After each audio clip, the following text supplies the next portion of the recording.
The folks here, thanks, Eric. The folks here in the room have you folks on Zoom outnumbered, so that's the way we like it, to be together in the room together. So welcome everybody to the November Stockton Astronomical Society meeting. Looking forward to a great presentation tonight by our guest. And I'm Tim Clark, I'm the president, and I want to welcome everybody here and on Zoom. I think I see a lot of familiar names and faces. Hello, Michael. Michael. Hello. Yeah. Hey, I see Baldy there transmitting from the Cascade Mountains in Washington. Are you there, Jeff? Yeah, I don't see my face, but I see my background. Those are actually the Olympic Mountains. Oh, okay. No, we're fine with not seeing your face.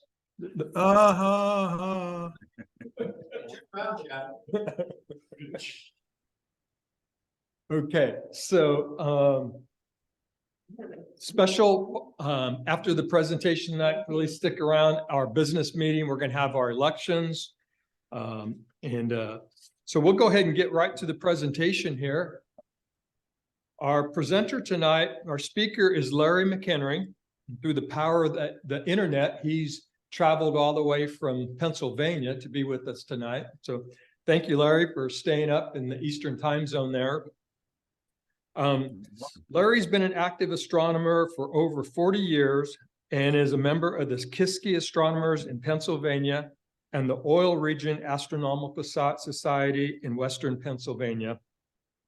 Larry is a retired systems project manager with experience in both desktop and mainframe systems. He has designed his own website and is interested in astronomical sketching, solar observing, and video astronomy. I encourage you to visit his website. I visited the other day. It's very robust, very interesting, a lot of content in there. The URL for his website is in the newsletter, the November newsletter. So check it out. And in fact, maybe Larry will remind us of how to get there. Larry is going to speak to us tonight about solar observing and the 2024 total solar eclipse. So please join me in welcoming Larry McHenry. Thank you, everyone. So first off, let me just again thank Eric and Jerry for having me here tonight. There is a handout that goes with my talk. Normally I bring these, but it's a little hard to do that from Pittsburgh. So it's called Solar Eclipse Features You Might See Today. You're not going to see it today because it's dark now. But anyways, I think there might be a few copies there. If not, later on, you can actually go to my website and download this if you want your own copy, and I'll show you how to do that in a minute. So let me get set up here and start to present my screen. Let me first stop video there. Let me share my PowerPoint. FYI, Larry, we do have a copy of that passed around. Ah, awesome. Thank you. So let me get this started. There we go. Hopefully you can see my page. Oops, click too soon. Solar observing the 2024 eclipse. So are we good to go? Everybody see that? Yes. Awesome. Good. Thanks for the thumbs up. So anyways, again, good evening. My name is Larry McHenry. I'm from Western Pennsylvania, the Pittsburgh region. It's a balmy 44 degrees here tonight. Nice and clear. Stars look really good. Of course, you know, that's usually how it works. I'm either doing something like this or full moon or whatever when it's clear. But anyways, tonight I'm going to introduce you to our nearest star, the sun. And then we'll also talk about the upcoming April 8th, 2024 total solar eclipse. So let's get started. For thousands of years, man has been interested in and inspired by the sun. The sun has held a special place in all the early civilizations. There was the sun god Ra of the ancient Egyptians. The rulers of the Aztecs considered themselves divine descendants of the sun. And of course, the ancient Greeks who worshipped the sun as Apollo, their sun god. But as people became more knowledgeable of the sky, the sun lost its religious importance. modern solar astronomy began in the year 1610 when Galileo used his telescope to observe the sun and discovered sunspots. So here's a good slide showing basic solar data and planetary size comparisons, size of Jupiter, Saturn, the Earth. You can find this information on the sun in pretty much any basic astronomy book that talks about the solar system. But generally, the sun is about 864,000 miles in diameter. It takes about 25 to 35 days to make one rotation. And of course, the sun is made up of mostly hydrogen and helium gas with some traces of other elements. Using telescopes, we can observe various features of the sun's outer layers, what we would consider to be its atmosphere or chromosphere, as we call it, and of course, its surface, the photosphere. And also using space-based instruments, we've been able to deduce what's going on inside of the sun's interior zones. Now, one of the main reasons that I like to observe the sun is that it's one of the few astronomical objects that can have a real physical effect on us here on the Earth. Beyond the obvious, in which the sun supplies us with heat, light, energy, and life in general, there are some lesser known but important effects caused by radiation from the sun and solar flares hitting the Earth's atmosphere and magnetic field. These are called solar terrestrial or space weather. And these are caused by charged particles from the sun striking the Earth's magnetic sphere and flowing around it. Of course, the most common and beautiful solar terrestrial effect is the aurora or northern lights. Aurora are shimmering, colorful curtains of light that sometimes glow up in the night sky. And I've had the opportunity a few times to see the aurora from a dark sky park here in Pennsylvania called Cherry Springs. Again, it is quite an awesome sight to see for yourself in real time. But it was only about 100 years ago that scientists discovered that aurora were caused by interactions with the sun, that the solar wind carries these charged particles from the sun that excites gases in our upper atmosphere, and then these gases in turn glow in different colors, similar to neon lights. But there are some other interesting solar terrestrial effects. And you may have heard of some of these, but they include radio, TV, shortwave blackouts, can be a disruption of power systems. It can cause brownouts. It can be static electricity buildup on pipelines.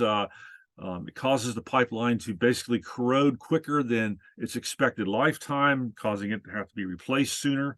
It can lead to satellite spacecraft electrical malfunctions in orbit, can be a radiation danger to astronauts up in orbit, particularly if they're out on an EVA.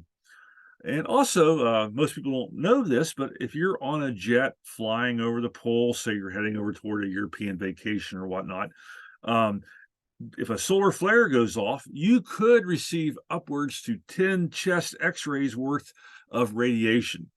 Because of that, the airlines, they monitor the space weather sites, they work with NOAA and so on, and when they get notification that a large flare has gone off, what they normally do is they'll drop down in altitude, and they also drop down further south in latitude, putting more of the Earth's atmosphere and magnetosphere between the passengers and the radiation that's inbound.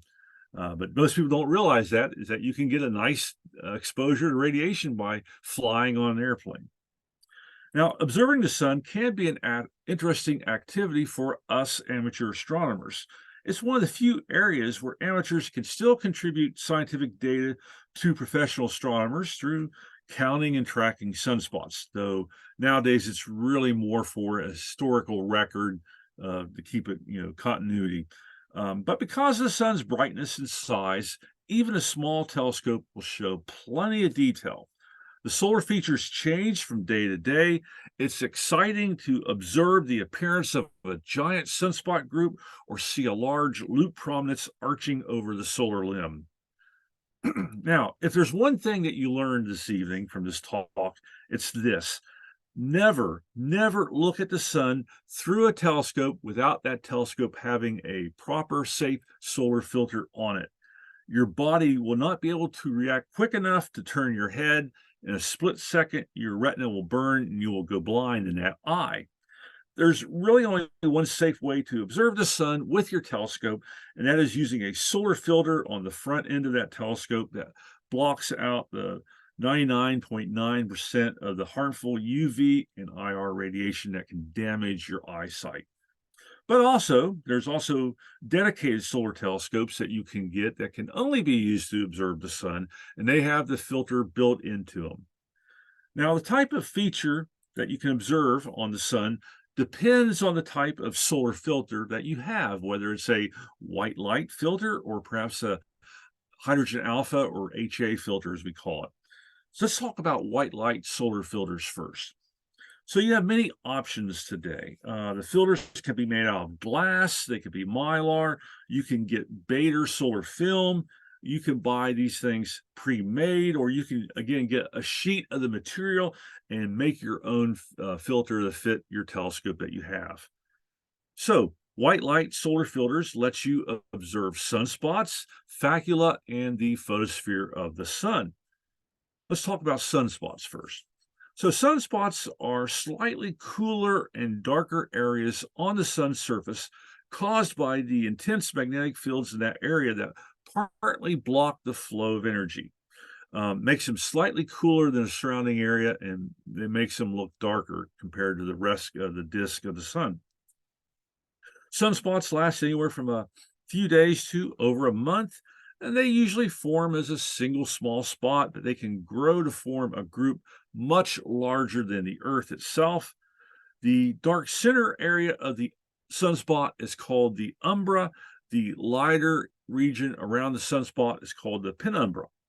Now, one way to think of sunspots is that they're like giant bar magnets, with one spot being the north and the other being the south pole of the magnet. The sun goes through an 11-year cycle of high and low magnetic activity. It's a magnetic object. We're currently heading into the peak of high activity, what we call solar max, which is currently estimated to occur sometimes toward the end of 2024, maybe early into 2025. What this means is we'll see more sunspots, larger sunspots, and we'll have more opportunities of space weather, more opportunities to see aurora, which is nice. Now, another common feature visible in white light solar filters are called facula. You can think of these as bright clouds of hydrogen gas floating above the sun's surface, if you can think of a big giant ball of plasma having a surface. They mark areas where sunspots may be forming or where sunspots have recently decayed and disappeared. Facula are best visible near the edge of the sun, of the disk of the sun. And then finally, the last common feature in white light is the photosphere itself, what we would consider to be the surface of the sun. Again, it has sort of a grainy appearance in white light. You can kind of think of the photosphere as resembling giant convection gas bubbles, kind of like what you get when you boil water, only those are, of course, liquid. But now each one of these gas bubbles is the size of the state of Texas. So some various observing projects I've done over the years using white light filters. Of course, sunspots. Sunspots are always good to observe. You can use, you can just observe them visually. You can sketch them. What I like to do is make sketches over a period of days to record the evolution of a sunspot, because they change, within a 24-hour period. You can notice definite changes in a sunspot. You can take pictures of it if you have a digital camera or just your cell phone, hold it up to the eyepiece, get a picture of it. You can attach video cameras, DSLR cameras. There's all kinds of different ways to photograph the sun in white light using your white light solar filter. Here's an example of a video clip of a large sunspot group rotating around the disk of the sun, sort of what it would look like in real time. And then, of course, afterwards, I processed this video clip. I made an image of it. But again, this gives you an idea of what it looks like to view the sun in real time. Of course, when we view the sun during the day in real time, we're fighting a lot of atmospheric turbulence that does cause the image to shimmer and bounce around a little bit. But again, it's very, very interesting to observe the sun in white light. Now, let's talk about hydrogen alpha or H alpha solar filters. These let you observe prominences, flares, and the chromosphere or atmosphere of the sun. So, but there's also some, let me back up a second. Until very recently, most H-alpha solar filters consisted of a specialized pre-filter that went on the front of your telescope and a specialized post-filter that would go back to where the eyepiece would go. But in the last 10 or 12 years, there's been dedicated solar telescopes, dedicated solar H-alpha telescopes sold by Coronado, Lunt, and others that you can use for only observing the sun. They can't be used for any other type of activity. You can't do nighttime observing. You can't observe the moon. Can't use them during the daytime, the bird watch, or do the sporting event, or only can be used on the sun. So what can you see with an H-alpha telescope? Well, for starters, there's the prominences. And prominences are giant arcs of hydrogen gas that can be thousands of miles long, whose shapes are determined by the sun's magnetic field in that region of the sun. Here's a nice size comparison of a prominence. It's a good thing that the Earth really is not that close, otherwise we'd all be toasted marshmallows by now. But again, it does give you an idea of a particularly large prominence, how the massive size of one compared with the entire planet Earth. When viewed on the face of the disk, prominences are called filaments. They kind of look like little dark squiggly lines. Back in the early days of solar astronomy, it was thought that prominences and filaments were different features on the sun.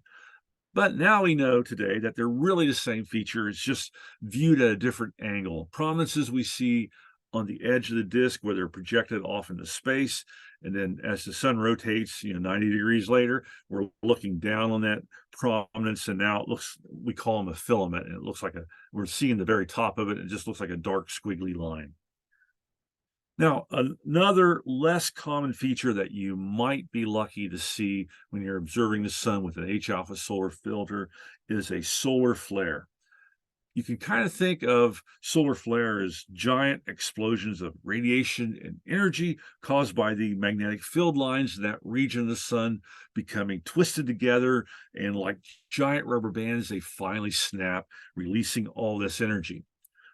Depending on the location of the flare on the solar disk and the geometry of the Earth's orbit around the sun, these in turn can cause effects here on the Earth, those solar terrestrial effects that we talked about. And finally, there's the chromosphere, or what we would consider to be the atmosphere of the sun. When viewed in H-alpha, has sort of a mottled, freckly look to it. It can be interesting to observe as over a period of hours, you can watch it slowly change. Again, some observing projects that I've done with H-alpha filters, solar telescopes that you can also do. There's the prominences. You can sketch them visually. You can hold your digital camera, your cell phone up to the eyepiece, snap up pictures. Video cameras, you can attach those to it. Lots of great ways to capture prominences. Sunspots in H-alpha look a little bit different than they do in white light. And sometimes you can see some interesting displays around it. You can actually see these are called spicules that line up. They actually kind of take on the shape of iron filings in a bar magnet. And sometimes you can actually catch surges, a type of prominence coming right out of a sunspot. And of course, then there's the flares that you can catch. There's different types of flares. Here's a video clip that I made of a flare. Flares are very transient type features. They generally only last maybe 5 to 10 minutes, maybe 15 minutes tops. They usually start off as a brilliant little white point, and they can grow into multiple ribbons, and then they just fade away. Again, you have to, there's no way to predict a flare. You just have to kind of be observing the sun, and if you're lucky, you observe the sun long enough, you will start seeing flares. Eclipses. So let's talk a little bit about eclipses. But before we get into solar eclipses, let's just very briefly talk about lunar eclipses to help us better understand what a solar eclipse is. So First thing you notice when you look at the moon, of course, is its phases. And of course, the phases are caused by the way the Earth, the moon, and the sun line up from new to first quarter to full to third quarter back to new. So it takes the moon about 29.5 days to revolve around the Earth. Now, everything in space casts a shadow, including the Earth. Now, occasionally when the geometry is just right between the sun, Earth, and moon, they align such that the Earth's shadow falls on the moon. This is what causes lunar eclipses. It's the Earth's shadow falling on the moon. And of course, lunar eclipses always occur during full moon. Here's an example of what a lunar eclipse would look like. Basically, it's a very slow, takes several hours to happen. The shadow slowly covers over the moon until eventually you get to totality, but the moon doesn't really disappear at all. It just gets very dim. So just level set, that's lunar eclipses. Now, let's talk about solar eclipses. So with solar eclipses, again, it's all about the geometry. Normally during the new moon phase, the moon passes either a little bit above or below the sun. There's a 5-degree tilt in the lunar orbit around the Earth. But occasionally the orbital geometry is just right. The moon aligns between the sun and the Earth such that the moon's shadow falls on the Earth now. This is what causes solar eclipses. It's the moon's shadow falling on the Earth. Now, the moon is about 400 times smaller than the sun. So how does such a small object block out the sun? Well, again, it's all about geometry. The moon is also about 400 times closer to the Earth than the sun, making it almost a perfectly sized light shield. There's generally between 2 and 5 solar eclipses a year, with at least one of those being total. Solar eclipses always occur during the new moon. Lunar eclipses occur during full moon.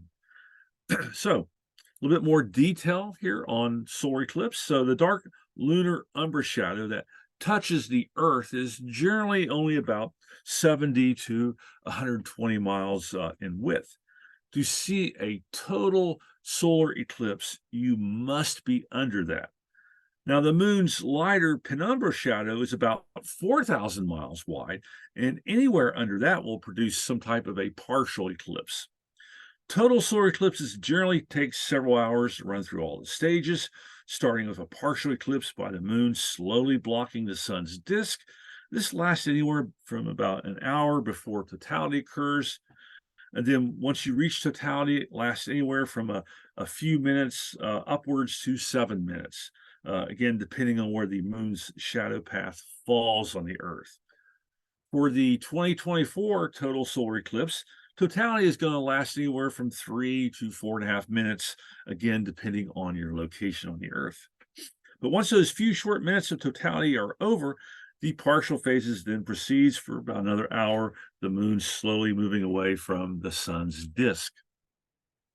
Now, the moon's orbit around the Earth is not a perfect circle. It's an ellipse. It's egg-shaped. And again, there's also that 5-degree tilt, high and low. So due to this orbital variance, during some eclipses, the moon doesn't always intersect the sun directly. It's a little higher or lower. This is what causes a partial eclipse, where only a portion of the sun is blocked. And depending on the distance from the Earth to the moon during the eclipse, the moon may just not be quite large enough to cover the entire solar disk. This is what causes an annular eclipse, which we just had a few weeks ago. But when the geometry is just right, we get a total eclipse that allows us to safely see the sun's chromosphere, prominences, and the corona with our naked eye. Now, there we go. Oh, yeah, there we go. I started hitting the wrong button. All right, so naked eye eclipse observing. So as long as there's even a slight sliver of sun's disk visible, you must use a safe method of viewing the sun. There's still more than enough IR and UV radiation from even a tiny sliver of the sun to cause eye damage if you stare at the sun too long.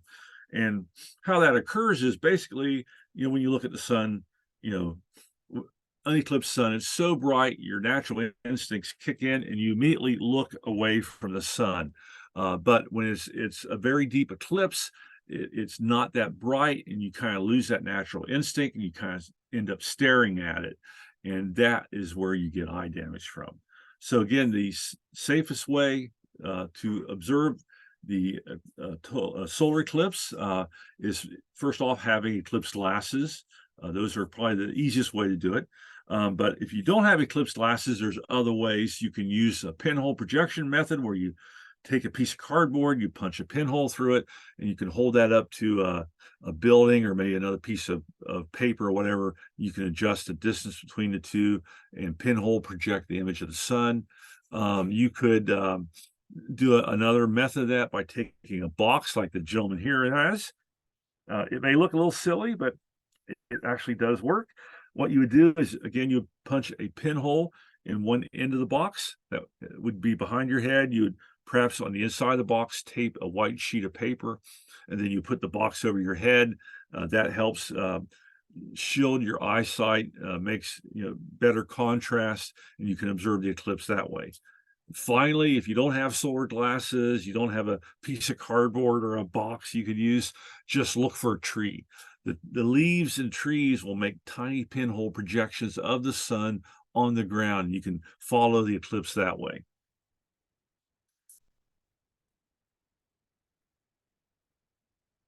Imaging the sun.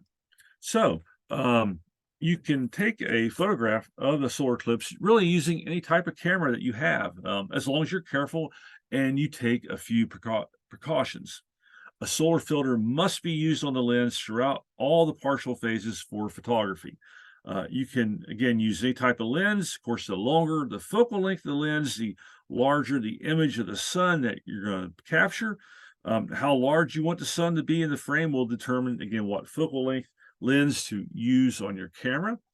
The easiest way to determine the exposure to use during a partial phase is to run a calibration test on the uneclipsed sun on a clear day prior to the eclipse. Choose the best shutter speed, aperture combination, and then use them to photograph the partial phases of the eclipse. Because the sun's brightness stays the same throughout the majority of the partial phases, you really don't need to do any kind of exposure compensation, but it never hurts to bracket your exposures, especially if the eclipse occurs on a hazy day. If possible, you will want to turn off the camera's built-in flash if it has one. It won't help any. It'd just be distracting to others, and more importantly, it might run your camera's battery down during the crucial moment of totality. You should attach your camera to a sturdy tripod, especially if you're using a longer focus lens, and manually focus the camera, setting it to infinity. If you're using a telescope on an equatorial mount, make sure the telescope's drive is properly polar aligned the night before, if you can, that it will track the sun, keeping it centered in your camera throughout the eclipse. During totality, all solar filters must be removed. It's now completely safe to photograph and view the totally eclipsed sun directly. No filters are needed, and in fact, they would completely hide the view if you continued to use a filter. The average brightness of the solar corona varies as it extends away from the disk of the eclipsed sun, so no single exposure can capture its full dynamic range. The best strategy is to bracket the exposures over a range of shutter speeds from 1/1000th of a second to 1 second.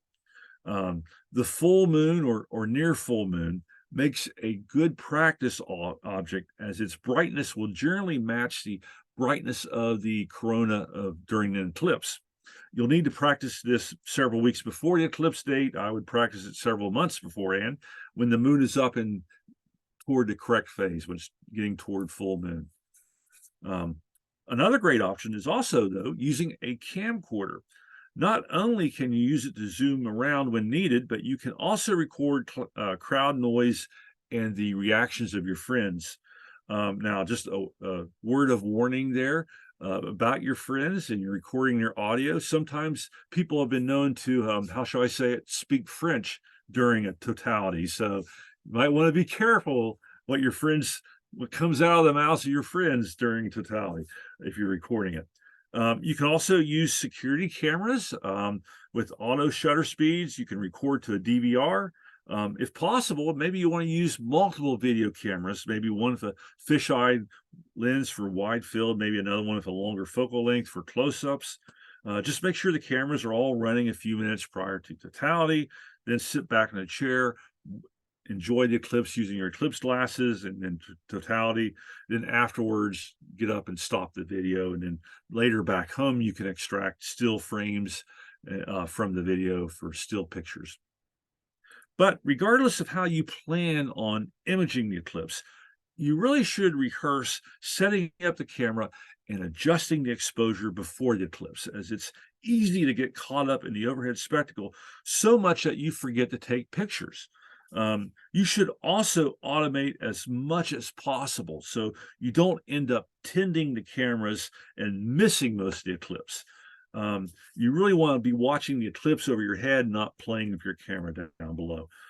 You might want to just consider snapping a few pictures of totality with you and your friends with your phone camera, and then later just going online and finding some of the professional images that will be out there of the eclipse. Again, it's more important to watch this visually than try to capture a pretty picture of it. So some observing projects, solar eclipses that I've done over the years. First one was way back in 1984 from Western Pennsylvania. I used a 60 millimeter refractor. I projected the image of the sun, and I actually had a handheld Minolta camera film in it, and I was taking pictures of the projection image, and it came out okay. It was fun. A little more later, 1991, from the Pittsburgh area. This time I had a white light filter on the telescope, and I attempted to sketch the eclipse as it progressed. Another partial from October 23rd, 2014, from the Pittsburgh area.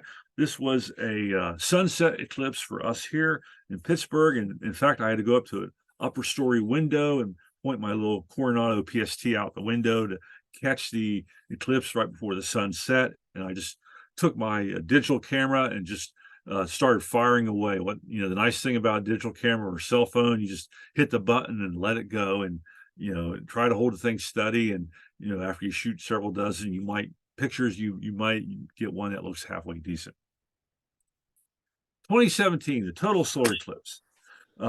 So here's a map of showing the 2017 eclipse. Of course, the eclipse path started off in the state of Oregon, crossing over parts of Nevada, Idaho, Wyoming, Nebraska, Kansas, Missouri, Illinois, Kentucky, Tennessee, North Carolina, Georgia, exiting off the continent, off the coast of South Carolina. Of course, Pittsburgh, Western Pennsylvania, we're way up here, way off the path. So I was going to have to travel.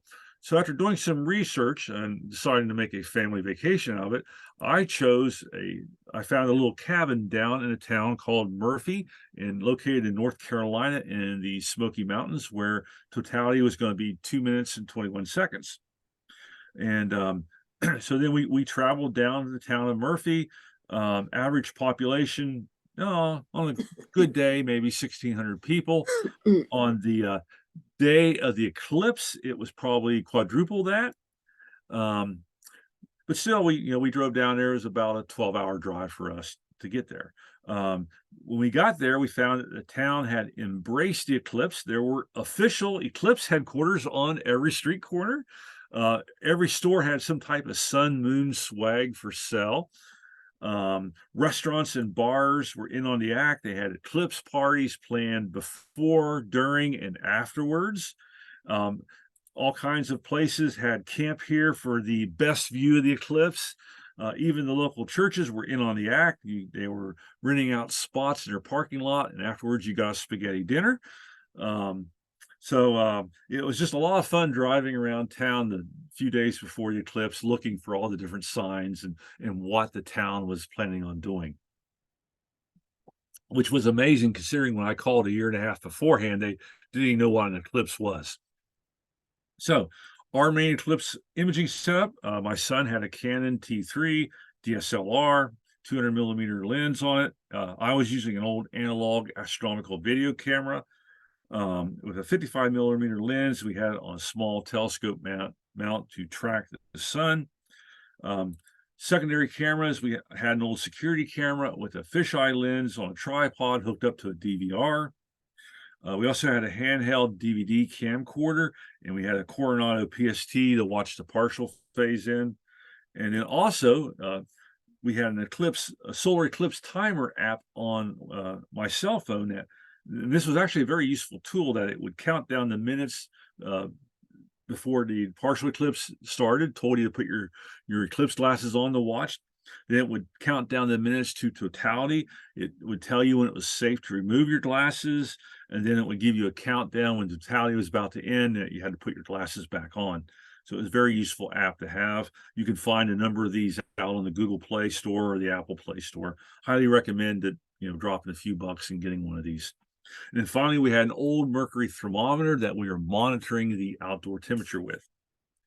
So the official start of the eclipse that day was around 1:05 p.m., sun overhead and a clear blue sky, which I was a little bit worried about that because we were in the Great Smoky Mountains, and they're not called the Smoky Mountains for nothing. And actually that morning when we first got up at 8:30 in the morning, we were actually kind of fogged out a little bit. But again, all that fog burned off. We had a beautifully clear day. At first, nothing was visible. Using the eclipse glasses, but only using the solar telescope could we tell that the first bite had been taken by the moon. But then within a few minutes, the partial phase was plain to see even with the glasses. But after that, not much was noticeable until the moon had covered well more than half the sun. By 2 p.m., the quality of sunlight had started to change. Excuse me. With the cabin and the surrounding trees taking on a yellow late afternoon look. We also noticed that the air temperature had begun to drop. Within the last 10 minutes, leading up to totality, the light and everything around us took on a brownish tint, like it would look if you were wearing sunglasses. Under the trees along the gravel driveway, we could see tiny crescents made by the leaves acting as pinhole projectors. In the last few minutes, with only a thin crescent of the sun's disk remaining visible, the sky took on a deep blue color. The forest around us began to darken. Crickets began to chirp. The birds began to quiet.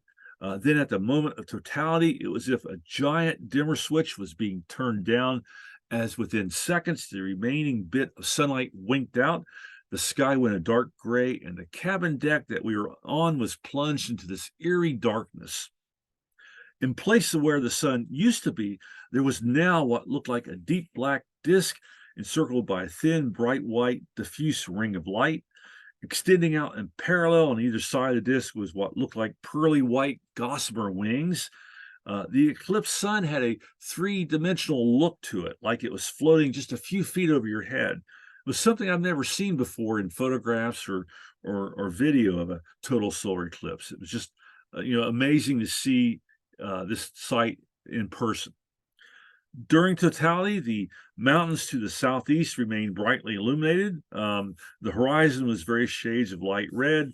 Further off in the distance, there was a white thundercloud towering over the horizon. I had a friend who was under that cloud. He didn't get to see the eclipse.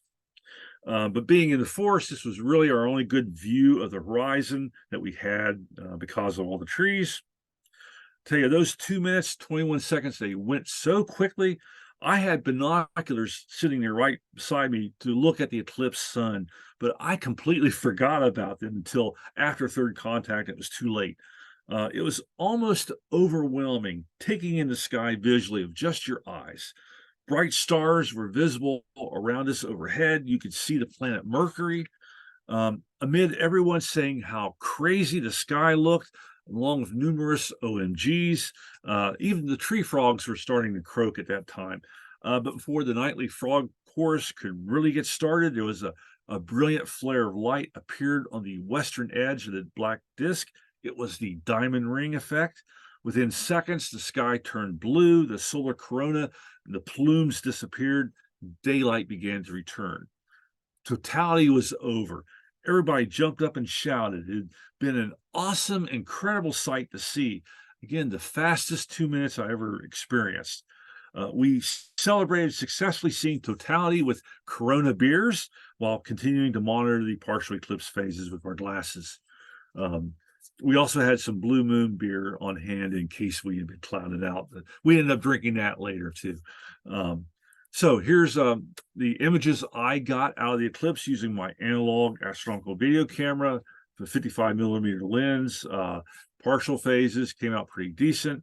Totality, it was okay. Again, that the analog video camera didn't have the dynamic range that you really come to expect nowadays. But I did record some of the corona and did get a nice diamond ring effect out of that. My son did much better using his Canon DSLR. He shot the partial phases with a shutter speed of 1/350th of a second with the solar filter in place, of course. And then once totality began, he removed the filter, changed the shutter speed to 1/45th of a second, and was able to get some nice shots of the corona.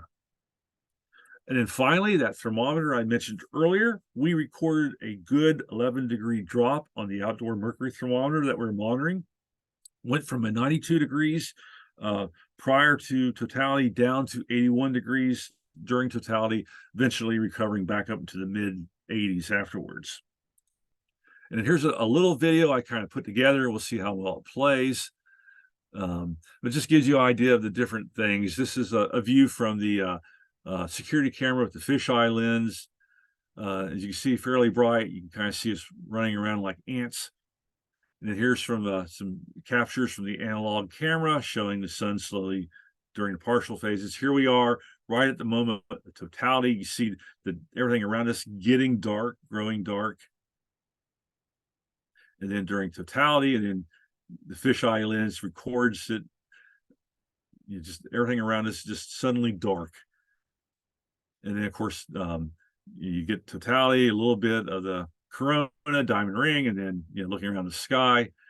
Within a minute, that's the camcorder, and then the eclipse ends. We get the partial phases again, and then that like a giant dimmer switch being turned up, daylight returns, and the totality is now over, and watch the fisheye up, and there it goes, and then we're back to daylight.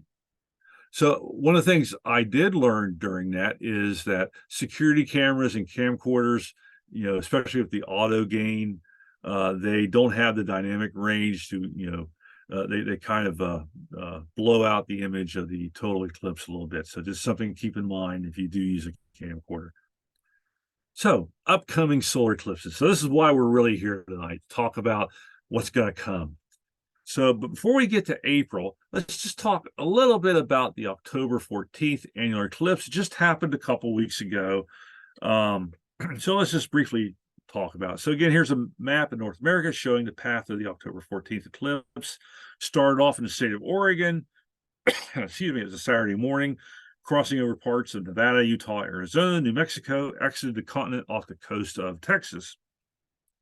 In Pittsburgh, Western Pennsylvania, we're located far to the northeast. The eclipse path, we're only going to see about a 44% partial eclipse, which is a sort of deep and can be interesting using a solar filter, watching sunspots being covered over and everything like that. So I stayed home. I went to my club's observatory up near Oil City. Unfortunately for us, we were rained out. I mean, pouring rain, cats and dogs. So basically, we retreated inside the classroom inside the observatory, and we put on NASA TV and we watched it on the TV. Not quite the live experience we had hoped for, but it was the best that we could do. We did have a couple club members, though, who did travel down to San Antonio for the annular eclipse, and they almost were clouded out, but they were able to get a few shots through the haze to make it worthwhile. And in perusing the Stockton Club's newsletter, I did see that a number of club members were successful in observing the annular eclipse, but several of them also fought the clouds. But anyways, it's good that other people got to see it. Now, the big one, April 8th, 2024. What can you expect and where can you go to see the great American total eclipse of 2024? So again, another map of North America showing eclipse path. The eclipse starts off in Monday afternoon, the country of Mexico crosses into the United States at the border of Texas, on through the states, crossing over parts of Oklahoma, Arkansas, Missouri, a sliver of Tennessee, Illinois, Kentucky, Indiana, Ohio, Western Pennsylvania, upstate New York, Vermont, New Hampshire, Maine, and Canada. Eastern Ohio and most of Western Pennsylvania, where I am at, will be just outside the path of totality. From the Pittsburgh area, we're going to see about a 97% partial eclipse mid-afternoon. It'll be very deep and a quite interesting sight to use with eclipse glasses or a properly shielded telescope. We'll be standing under a twilight sky, but it won't be dark. We won't see the solar corona. Now, so what about Stockton, California? So in your situation there in Central Valley, you are going to see about a 36% partial eclipse. Basically, the sky's going to look unchanged for you all. You won't be able to tell that there's an eclipse going on unless you have eclipse glasses or a solar telescope to look at the sun. So not a very ideal situation there. So if at all possible, though, don't settle for this partial eclipse. What you really want to see is the diamond ring effect. You want to see the pearly white solar corona streaming away from the jet black eclipse disk of the sun. This is what you want to see. You want totality. You want to stand under the shadow of the moon. So what would it be like? Well, again, during the early stages of the eclipse, unless you're using a safe solar filter to observe the sun, there will be no indication of what's going on as the sun stays quite bright. But once the partial phase gets well past 75%, then there is a noticeable drop in brightness of the sky, taking on the appearance of a late afternoon day. The outdoor temperature will start to cool. In the last couple of minutes before totality, there is a noticeable darkening in the direction that the moon's shadow is approaching your location from, appearing like a darkening storm front. The quality of sunlight rapidly begins to weaken. Everything around you appears washed out, lacking in color. Then, a few seconds before the moon completely covers the sun, what appears to be a dark mass rises over the western horizon, rushes towards you. This is the moon's umbral shadow approaching. The sight of this has been known to cause a deep sense of dread or fear in some people. If you're standing near a light-colored building or car, you might see flickering bands of shadow rapidly crossing over that structure. This is a light effect called shadow bands, and it's similar to the effect that you get at the bottom of a swimming pool. You see the play of light and shadow, only now it's the atmosphere doing that. Then a thin crescent of the remaining solar disk suddenly begins to break up into brilliant blobs of sunlight that rapidly disappears. These are called Bailey's beads, after the 19th century astronomer who realized they were caused by sunlight shining over and around the lunar mountain peaks and through the lunar valleys. Then the beads quickly vanish, leaving only one last ray of visible sunlight, the diamond ring effect. And then totality. You are standing under the shadow of the moon. It's now safe to take off your eclipse glasses, remove your telescope filters. In a matter of seconds, a thin red band of light appears around the blackened lunar disk. This is the sun's chromosphere or inner atmosphere. You may also see what looks like small red flickering flames. These are large prominences on the sun's limb, reaching high into the chromosphere past the occulting disk of the moon. Finally, the ghostly glow of the sun's outer atmosphere, the solar corona, will extend for several diameters around the eclipsed sun, looking like a large, diffuse, glowing ring of light with possible streamers extending outwards. The sky above you will be a deep shade of twilight, the brighter stars and planets visible overhead. The entire horizon around you will glow with the deep oranges and reds of sunset. It may grow dark enough you might need a flashlight. The air temperature can drop a good 10 to 15 degrees. You may even feel a slight chilly breeze. Then after about 3.5, 4 minutes of celestial glory, it will all suddenly come to an end. The corona will vanish as a reverse diamond ring and Bailey's beads effects appear on the opposite side of the eclipse disk as the moon slowly begins to move away. At this point, safe solar filters and glasses must be used to continue observing. The sky will rapidly brighten with daylight as the partial eclipse phases begin. In about an hour or so, the moon will finally glide off the sun's disk. The eclipse will be over, but not forgotten. Guarantee that you will remember it forever.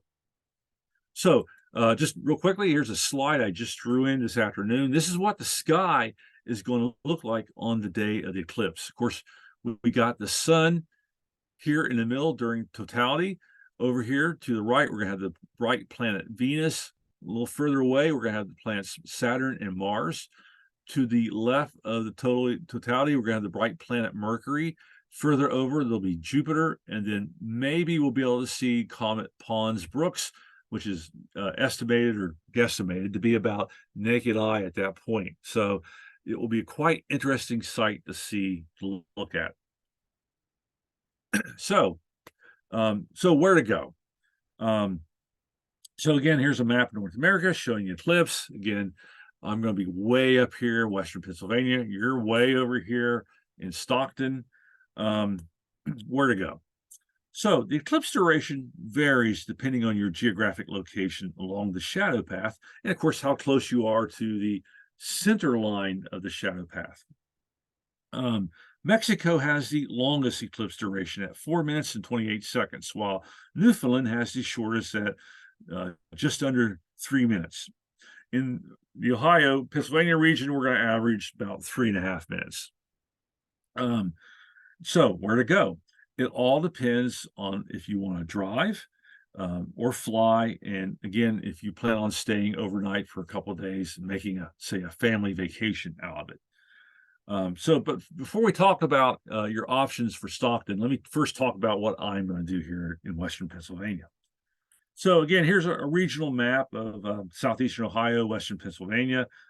We're outside the eclipse path. I'm going to need at least get in my car and drive somewhere. Now, easiest might be to head for north central Ohio, above Columbus, over to Indiana, Indianapolis, but that may not be the best weather choice for me. I did a 10-year weather comparison for April 8th for a number of locations from west central Ohio down through Indiana, Illinois.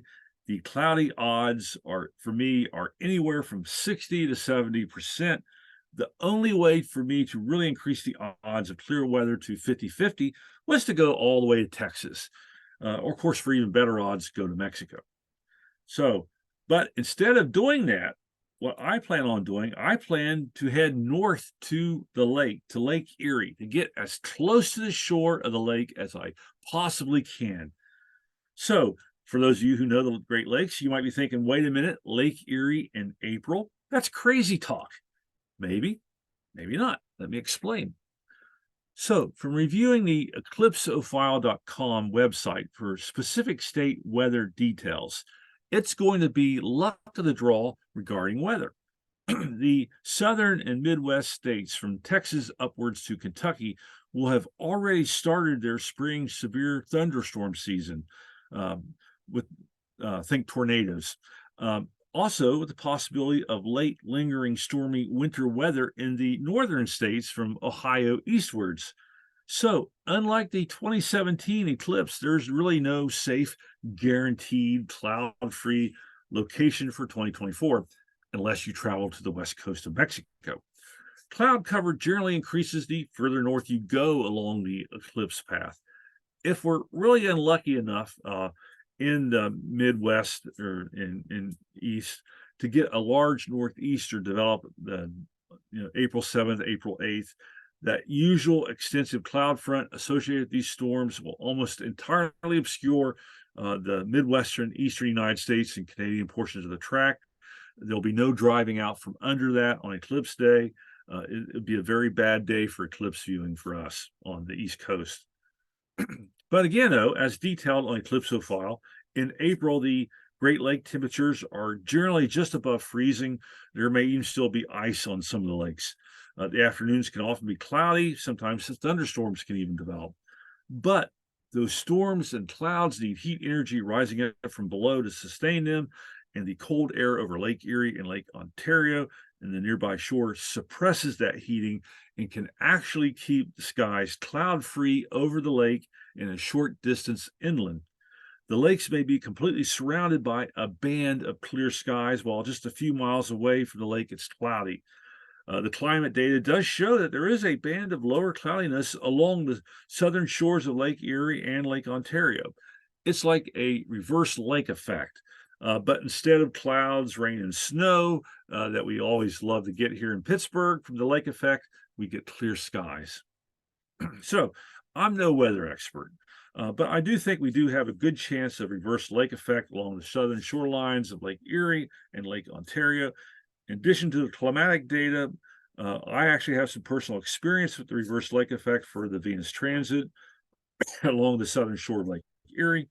And also, I've experienced it numerous times sitting out at one of my favorite wineries in New York, there about a mile from the lake, watching the sunset over the lake while 6 miles south inland back at our B&B, it would be cloudy and rainy. So, and then also I've talked a lot with the locals up there, and they all agree about the reverse lake effect. They said as long as the lake isn't frozen over, it's very likely to occur.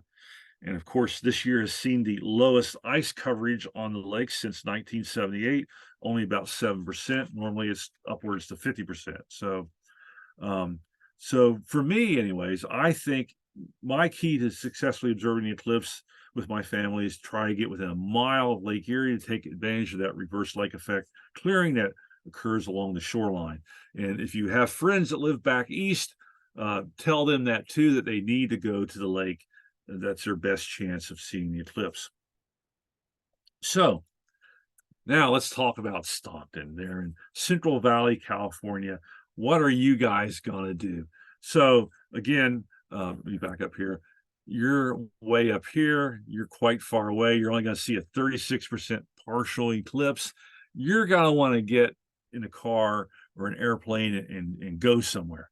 Again, with the path here through Texas down to Mexico, you know, we're talking, I think I figured it the other day, it's like 1,700 miles. So you're probably talking at least a 2-day drive, maybe 3 days. You don't want to kill yourself. So it's quite a drive. Now, where to go? Again, Mexico, the west coast of Mexico has the best odds here. Again, this is from eclipsophile.com. Median cloud coverage for April 8th. Again, Mexico, you know, 20-30% area. As you go further north, it starts going up. You get to Texas. It starts getting to about 50-50, though you get the northern track here, it does drop down back close, a little bit closer to 40%. So I would suggest that what you do is I would go to Texas. I would, I mean, you could drive it, but I would, you know, leave, you know, at least a week ahead of time. Or you could fly. You look into flights to Dallas, maybe Austin or San Antonio, or you could even really fly into Houston and drive north. But I would try to get to the north and west of the center line in this section here to try to take advantage of the little bit better climate data, a little bit better clear skies for you. So that's really probably your best option right now. But finally, though, if you haven't really already figured out your 2024 total eclipse plans, and I'm hoping you all have already made your reservations, but if you haven't, you are behind and you need to get on the ball, particularly if you're planning on staying overnight somewhere. You don't want to be stuck in staying overnight in something like this. At this point, it is getting very hard to find rentals. A lot of the overnight B&Bs, VRBO locations have already been booked up. The ones that are still around are asking astronomical prices for a single night. Sometimes they want you to book multiple nights. But anyways, you can still find places, still find houses, hotels, and whatnot. You just have to look. It's going to be harder. You're going to have to put a lot more effort into it at this point. But anyways, if you're taking your family with you or a group of friends, you want to look for a house that has enough beds for all your family and your guests. You want to make sure it's not on a wooded lot. Now's not the time to find a cabin in the woods. You want to make sure that the sight lines are not blocked by large trees that are on or close to the property. You want to look, see if it has a deck or maybe a fenced-in backyard, so you can set your telescope up a night or two in advance and not have to worry about it. Again, you need to get on the stick. One last note. So with all the expected news coverage leading up to the eclipse, and I'm already seeing a lot of coverage out there, the morning of Monday, April 8th, there's probably going to be tens of thousands of people or more on the roads trying to drive into the eclipse path. It is going to be Carmageddon out there on the interstate. The freeways, all the local major highways, they're going to be clogged with slow moving or even stalled traffic. I know people who experienced that in 2017. You really should try to get to your observing site no later than the night before. Or if at least get close by, maybe if you're not actually in the path, get close enough that you can only like an hour or two to drive into the path. You want to get up and leave early that morning before dawn, before rush hour kicks in. Also in your car, again, I really encourage you to find a place to stay overnight a day or two in advance. That's really the best way to do it. But again, if you have to drive, just make sure in your car you have plenty of water, you have snacks, you have warm clothing. Also, you're going to want to have a paper road map, as local cell phone coverage will be overloaded on the interstates, and you may have to revert back to paper. Also, speaking of paper, you might want to have a roll of toilet paper in your car just in case. And of course, make sure you have a full tank of gas in your car, in your vehicle. So that concludes my introduction to solar observing and, more importantly, eclipses. Hopefully you've learned a little bit about our closest star, the sun, and also the upcoming solar eclipse. So I encourage everybody to get out on April 8th, 2024 and participate and observe the historic celestial event overhead. Now, if you'd like to read more about the sun and eclipses, there's lots of great books out there. I'm not going to go through this, but there's also some great websites. I have a slide at the very end that has the main websites. You can take a picture of that and write them down. But some of my favorite solar related websites, of course, there's SOHO, Solar Heliospheric Observatory. It's a NASA satellite in orbit between the Earth and the sun, monitors the sun 24 hours a day, gets great images of the sun. There's a newer one called Solar Dynamic Observatory, also monitors the sun. There's also some other ones too that's out there. Here on the Earth, I actually like to follow an observatory out there near you guys, the Big Bear Solar Observatory out in the middle of Big Bear Lake. I like to compare the solar images that I take here in Pittsburgh with what they get, what the professionals get. And then, of course, if you're interested in following solar terrestrial effects, is there going to be a possibility of an aurora tonight? Spaceweather.com is my favorite site. I go there almost every day to see what's up on the sun and see if there's any chances of aurora. Eclipse-wise, one of my favorite sites is called GreatAmericanEclipse.com. Eclipse maps, all kinds of eclipse information. Another one, Eclipse2024.org. They have a great eclipse path simulator.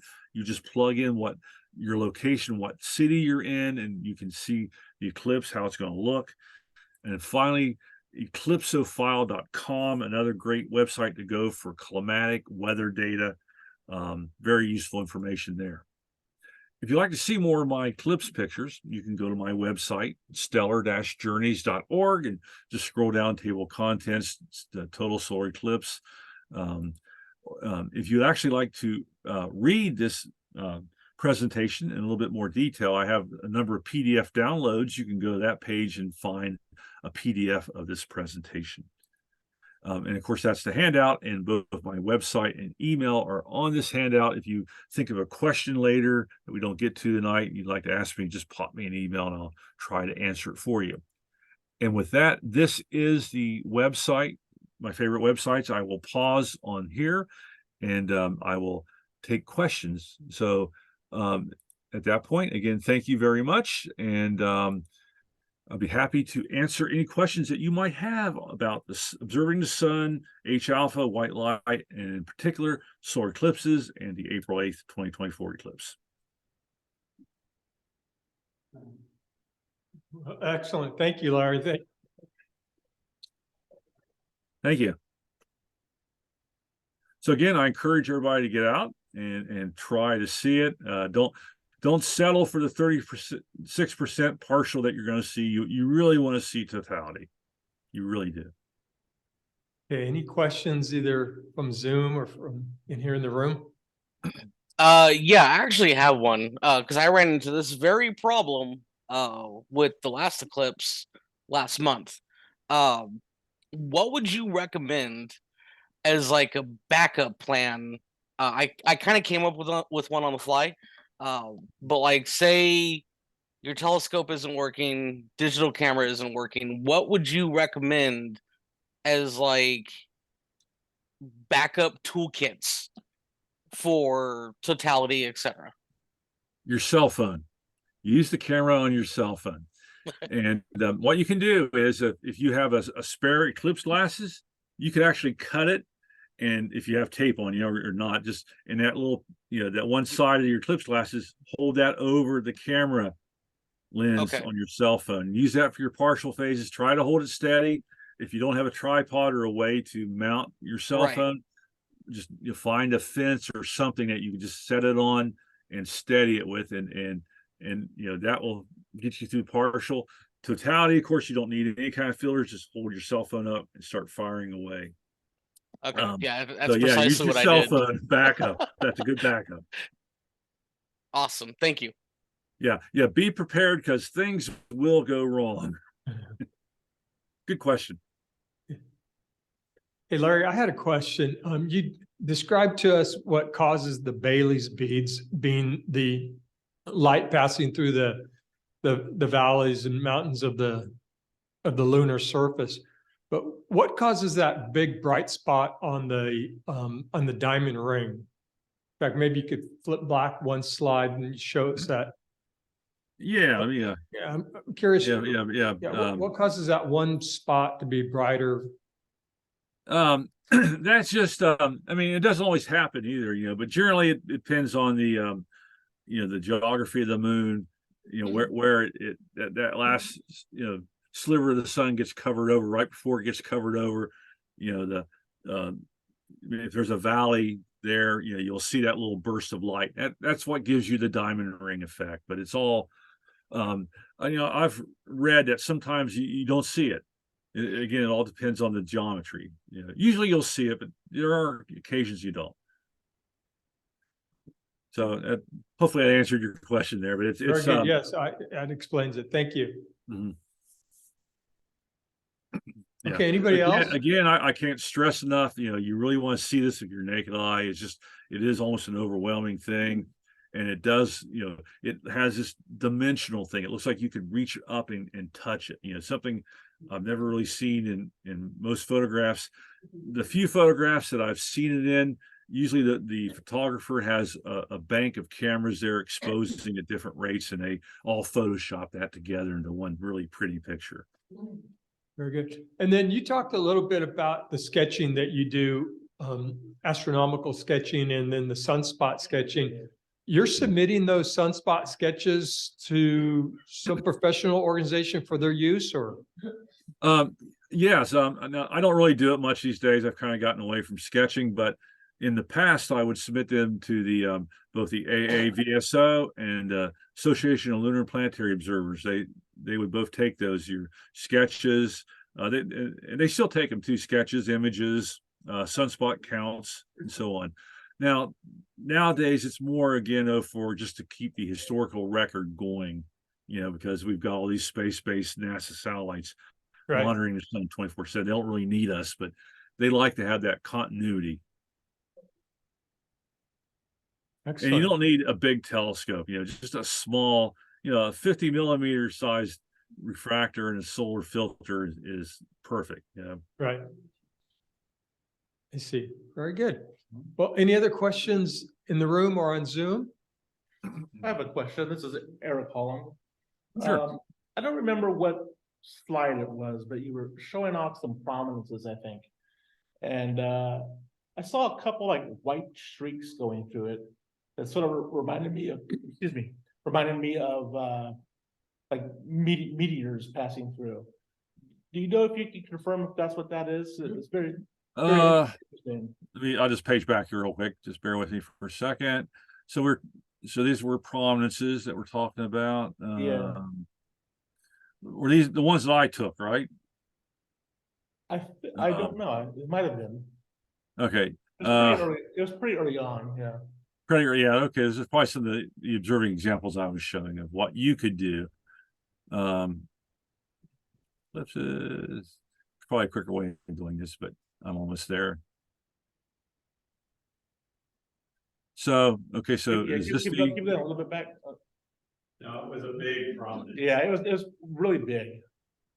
Really big. Like that one? That one right there. Like, Yeah, no, that's not mine. This is a NASA image from okay. oh gosh, it's quite a few years back. Again, you can see the inset. This is actually how large it looked. But again, and this is a representation of the size of the Earth, how big it would be compared to that giant blast of plasma arcing up there.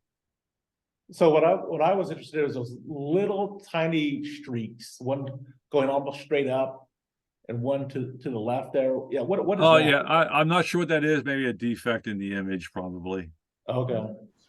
Can I I? thought maybe it was a comet or a meteor or something.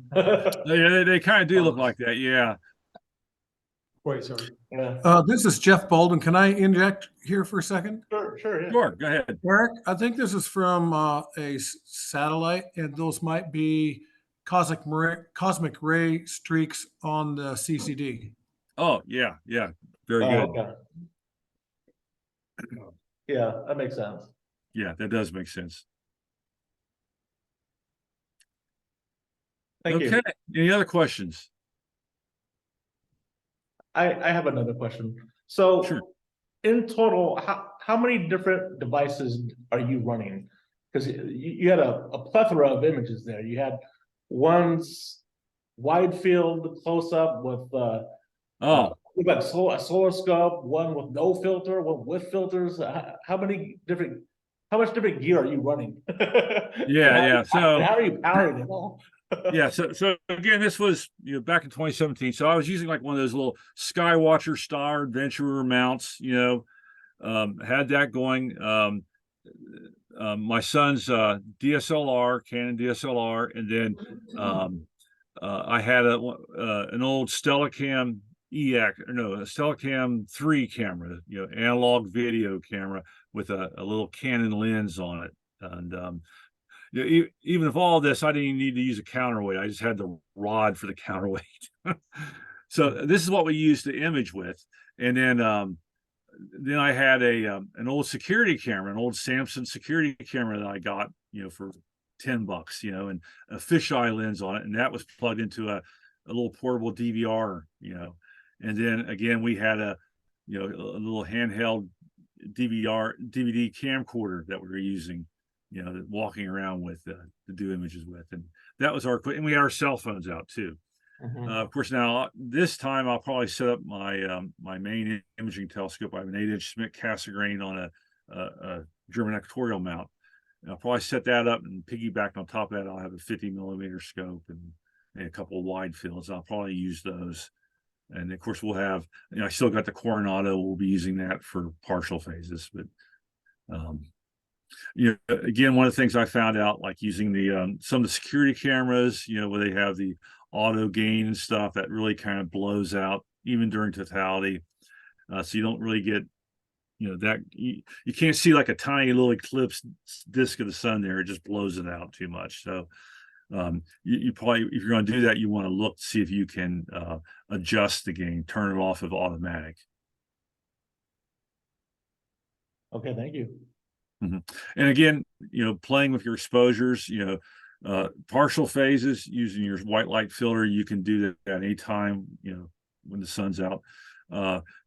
To do it, the test and get your calibration for the total eclipse, you want to do that using a full moon or near full moon with your equipment. Very good. Thank you. Good questions. Anyone else? Yeah, I'd like I to don't add a want to com- run long. I'll turn the meeting back over to Eric and Jerry and everyone else. So again, thank you very much for having me here. I really appreciate it. Excellent. Thank you, Larry. And I will stop sharing my screen. And Larry, I think we owe you a t-shirt, don't we? Yeah. The t-shirt's in the mail. T-shirt's in the mail. So thank you so much. Oh, you're welcome.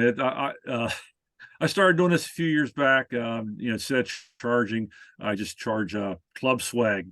So I have all kinds of nice t-shirts from all around the country. Oh, that's neat. That's great. That's great.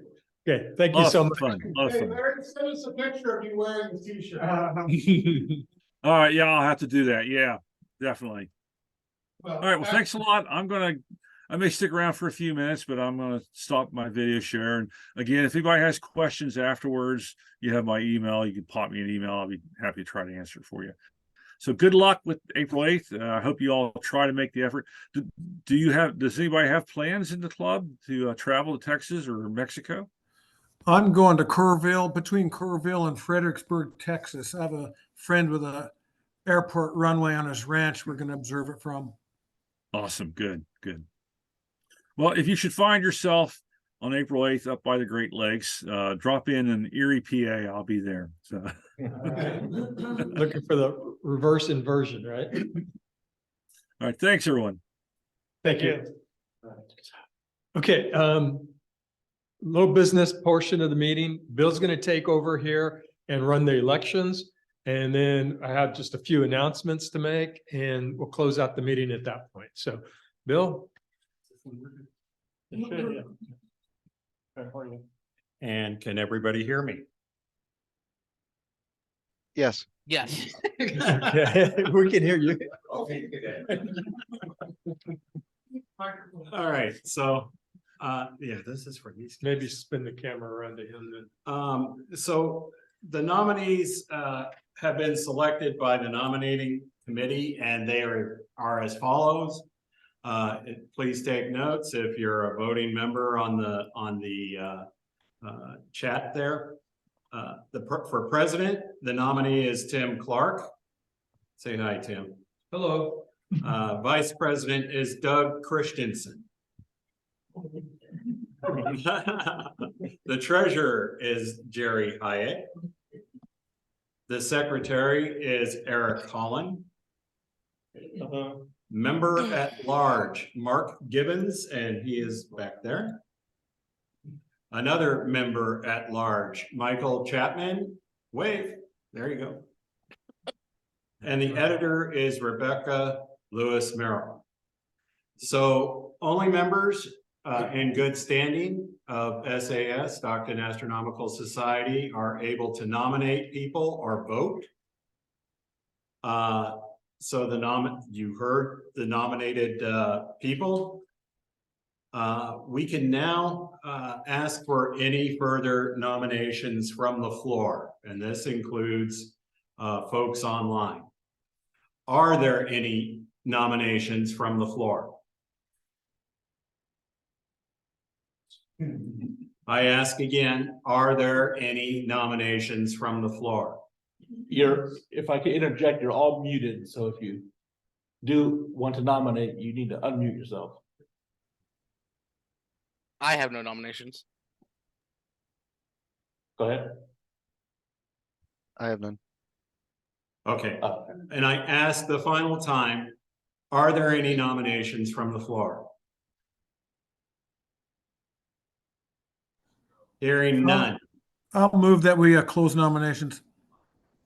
Thank you. Is there a second? I'll second it. All in favor, say aye. Aye. Aye. Aye. Oi. Any opposed? Thank you. Those online, if you're a member in good standing, if you would send me a message in the chat, I will record your vote. And the way that you do that is over there in the participants. If you click on participants, it will open up on the right side of your screen. On the bottom there, you will see a 2 with a blue everyone. If you click that down, drop down menu, you will see my name. And you don't have to announce who you're voting for. But if you're in the room, if you would take your little voting thing and click off the box that has the person's name on it, I will record, I will come by, collect those and record your vote. Thank you. Back to you, Brez. Thanks, Bill. Y'all didn't know that Bill used to work for the Florida Department of Elections, did you? That's why this is so efficiently done here tonight. Yeah, yeah. Yeah. Okay, we're passing the ballots in, and I think Bill's going to tally them up. And I think it's sounds like a foregone conclusion as to what the results are, though. So there's not much climax there, much not any suspense.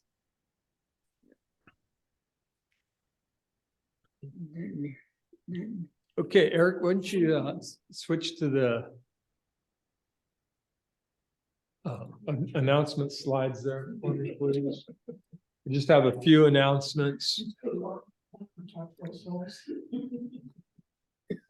Okay. So I collected several photographs and gave them to Rebecca. You saw a bunch of them in the newsletter from the October 14th eclipse. This one here on the announcement slide is from Michael Chapman, our own member. That Michael, you want to tell us how you took that photo? First of all, I'm honored. Really, truthfully, I am. It's a really nice photo, actually. Thank you. So about 10 minutes before peak, me and my father both were not seeing anything through the telescope. He had his DSLR out, and he was snapping pictures away, and just nothing was working. And I don't know what prompted me, but I took the sun filter glasses that Baldy gave us last week, or at the last meeting, and I held it over the sensor on my S22, and I snapped a picture. And then I don't know why, I just went into the garage, got some duct tape, got some scissors, literally cut it. Actually, I have it here on my desk. It's cut literally to fit my S22. And I just taped it like the edges on the phone just to hold it up. And I snapped probably 20, 30 pictures. And that's probably one of my favorite ones I took. Yeah. Okay. Thanks for sharing it with us. It was turned out well. Okay, so the announcements. This Saturday night we have a high altitude star party, and I think Bill's going to give us an announcement on the Yahoo chat as to what the weather's looking like and who's going where. Then following November 18th is Astronomy in the Park. That's Saturday night. And Doug, I didn't put on here if we're going to go to Delta College on Friday night before. Yeah. So Friday the 17th is Delta College. Okay. We've been having a good time out at Delta College. If you all want to join us, great group, small group. The students come out, and a lot of the employees and staff of Delta College, and a lot of people from the public too. So, okay. And then going into December, there's the Highway 4-star party on the 9th.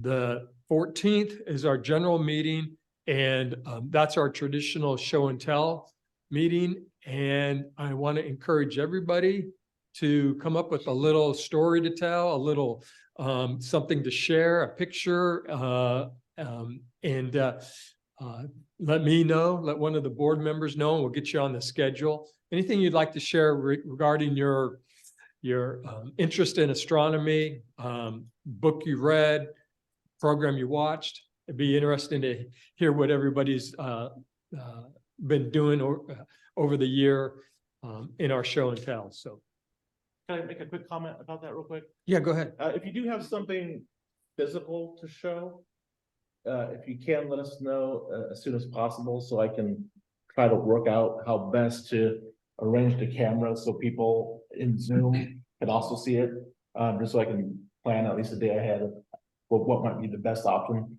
So that's it. Yeah, good suggestion, Eric.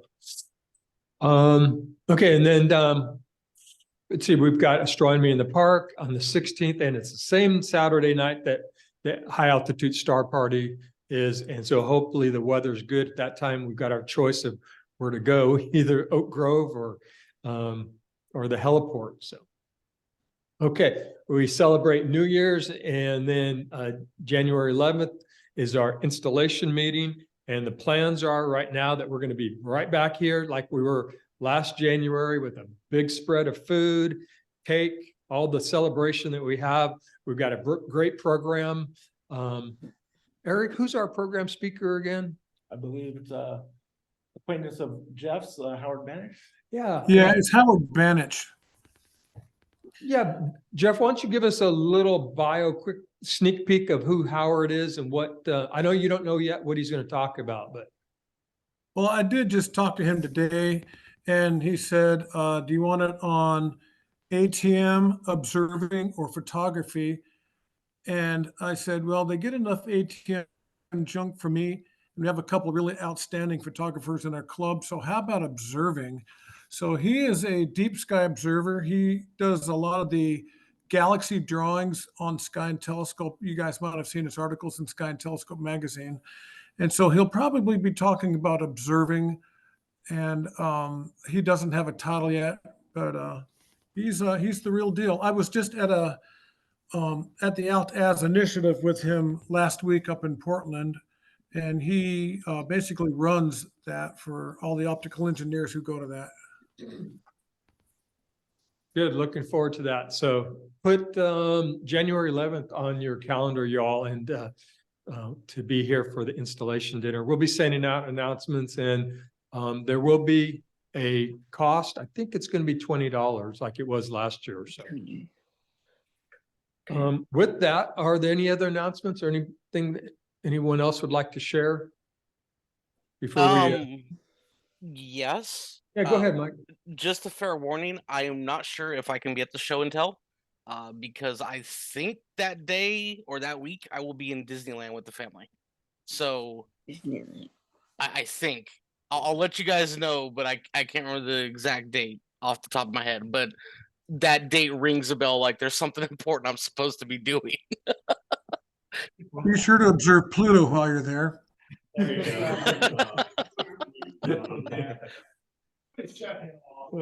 yeah, mute that guy.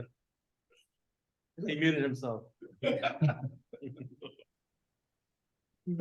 well, that concludes our announcements. Oh, one last one. There's just a reminder, dues are due. You have all have been reminded many times now. So Jerry's the guy, he's here tonight, or on the newsletter, there's that little form. In fact, Jerry, I have mine for you tonight. But need to be a member in good standing, right? Okay, well, turn it back to you, Bill. Do you have the results? Yeah, we have the results. Oh, what are they? Guess what happened? Guess what happened? With 13 votes, Tim Clark is your new president. Yeah. Doug, somebody thought you not worthy. You got 12 votes. But congratulations, you're in anyway. Treasurer, Jerry, 13 votes. Secretary, Eric Holland, 13 votes. Member at large, new member at large, Mark Gibbons, 13 votes. A new member at large, Michael Chapman. And the editor remains Rebecca Lewis Merrill with her achievement. Excellent. Thank you so much, Bill, for doing all that. And normally Jeff does it, but being out of town, Jeff handed it over to Bill, and Bill, you did a great job, so thanks. I want to thank the nominating committee. Jeff led that, and the nominating committee was Jeff, Christy Abbott, and Jason Keys. So thank you all for your work on the nominating committee. Let's see, I'll have some other thanks tonight. That's to Eric, as usual, for his audio and visual work, setting up the Zoom. I don't know if you all know, Eric gets here about an hour ahead of time and lays out all this equipment. And then that hour that he took to set up, it surprisingly only takes him about 10 minutes to pack up and get out of here. So, and then I want to single out Doug Christensen tonight because, yes, the guy with only 13 votes. 12, yeah. Well, Doug tirelessly runs the public outreach programs for Stockton Astronomical, and you all know what they are. They're Delta College, they're Oak Grove Park, they're the school star parties. He takes phone calls and does scheduling and replies emails just all the time. And Doug's been doing this for years. He's got it worked down to science, to where he knows exactly when to schedule his volunteers, to reach out to and advise clubs or schools when they should have their star parties. So a big round of applause for Doug Christensen. And with that kind of accolade, Doug, you can't quit now. Because yeah. Did you vote for yourself? That's what. He knows Didn't vote for himself and hope that the others voted for somebody else. And Bill, I noticed that we got a sticker as reward for voting from NASA. For being a member of good standing and for voting tonight, you get a sticker. Excellent. And for everyone on the panel. And those of you in Etherland out there, if you do want a sticker, just send me an email and I'll get one out to you. It's a NASA sticker. Okay, with that, I think we're done. Is there anything else anybody wants to? Oh, I'm sorry, Jerry. You have the floor. Okay. I just want to say that we're trying to get some traction with Striking Sparks. We've kind of lost that traction over the last couple of years. And the best way to do that right now, I think, is to open up the nominations to the membership, all the memberships to make nominations. We've always had teachers with the ability to make nominations. Teachers get overwhelmed. They have really, really big jobs. So sometimes they just don't have the time for this kind of thing. Even when I've gone out and talked to teachers and they're excited about the program, but it's difficult for them to follow through on everything that comes their way. So members, when you're at star parties, you see a kid that looks like, hey, this kid should have a telescope. Nominate them. The forms, nomination forms are on the website. I have a flyer, I have some here tonight, that you can hand out at star parties, and I'll pass the electronic version on to Eric, so, and ask him to put it, make it available to everyone on the website. So that's it. I hope that, yeah, by us recognizing deserving young students, that we can get this going again. All right.